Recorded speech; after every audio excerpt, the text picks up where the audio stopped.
While the Supreme Court has granted 4 weeks to the News Broadcasters Association to come up with fresh guidelines to tighten self-regulation, the Apex Court has asked for more effective self-regulatory mechanisms, observing that some TV channels went, and I quote, berserk during the coverage of actor Sushant Singh Rajput's death. Ashmi joins us now with more. Ashmi, take us through what the Supreme Court has now said.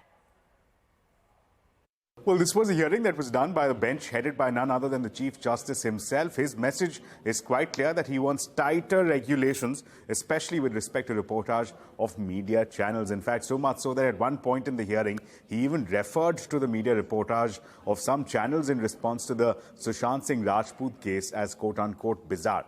Nonetheless, the message that he wanted to give out is that there is further tightening required of the self-regulatory mechanism. In the previous hearing, he had expressed doubts about whether or not it is sufficient to ensure compliance and to ensure deterrence. In fact, one aspect that he had particularly red flagged is that the maximum penalty under this self-regulatory mechanism is merely 1 lakh rupees, and that, he said, was insufficient. Now, it is in response to that hearing that we had the NBA, the National Broadcasters and Digital Association, appearing before the Apex Court, where they clarified that there is an understanding and cognizance of the fact that there is reform required, and towards that end, they pointed out that they are engaging Justice Sikri as well as Justice Ravindran, 2 former Supreme Court judges, to get more perspective, to redesign this regulatory framework. In fact, they have committed to making 9 amendments to this self-regulatory mechanism, even hinting at perhaps increasing that ceiling of the maximum penalty. But nonetheless, as of right now, the Apex Court, the Chief Justice,